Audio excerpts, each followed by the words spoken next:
माझी ओळख तुम्हाला माहितीच आहे, तरी सुद्धा पुन्हा एकदा सांगू इच्छितो. मी प्रवीण भोईर, वसई-विरार महाराष्ट्र नवनिर्माण सेना माजी नगरसेवक आणि वसई-विरार शहराध्यक्ष. मी आज इथे येण्याचं तात्पर्य एकच आहे की तुम्ही मला यांच्यामार्फत सांगितलं आता की तुमचा जो कार्यक्रम आहे 22 तारखेला खूप मोठ्या प्रमाणात होणारच. तुम्हाला सहकार्य सुद्धा आमच्याकडून मिळणार, कारण माझ्याकडे सुद्धा तुमचं शिष्टमंडळ पहिल्यांदाच आलं आणि त्यांनी मला सांगितलं की अशा पद्धतीने आमचा कार्यक्रम आहे, आम्हाला मदतीची गरज आहे. की तातडीने सांगितलं ठीक आहे, माझ्याकडून चांगली मदत तुम्हाला होईल आणि ती मी केली सुद्धा. पण मी तुमच्यापर्यंत आज काय आलो आहे की आमचा इथे नालासोपारा मतदारसंघात एक उमेदवार आहे विनोद मोरे म्हणून. तर जशी आमच्याकडून तुम्हाला अपेक्षा आहे तशी तुमच्याकडून सुद्धा मला अपेक्षा आहे. तरी त्या उमेदवाराला तुम्ही भरघोस मतांनी मतदान करतील अशी अपेक्षा बाळगतो. त्यासाठी मी तुमच्याकडे आलेलो आहे आणि मराठी माणूस आहे, तुमच्या इकडचाच माणूस आहे.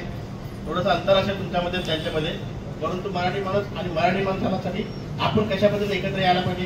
की मागच्या निवडणुकीत तुम्ही पाहिलं असेल की जेव्हा मागचे खासदारकीचं इलेक्शन झालं त्यावेळेला काही लोक एकजुटले आपापल्या याच्यामध्ये आणि त्यांनी त्यांच्या पद्धतीने, मी नाव कोणाचे घेत नाही, त्यांच्या पद्धतीने मतदान केलं. तुम्ही पाहिलं असेल ते 2 जाती असतील किंवा 3 जाती असतील, त्यांनी त्यांच्या पद्धतीने त्यांचा उमेदवार निवडण्याचा प्रयत्न केला. म्हणजे त्यांच्या संघटनासाठी किंवा त्यांच्या जातीसाठी ते काम करतील अशा पद्धतीने मतदान करून त्यांनी निवडलं.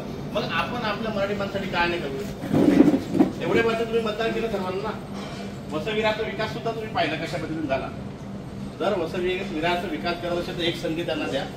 त्याच्या पाठीशी आम्ही आहोतच.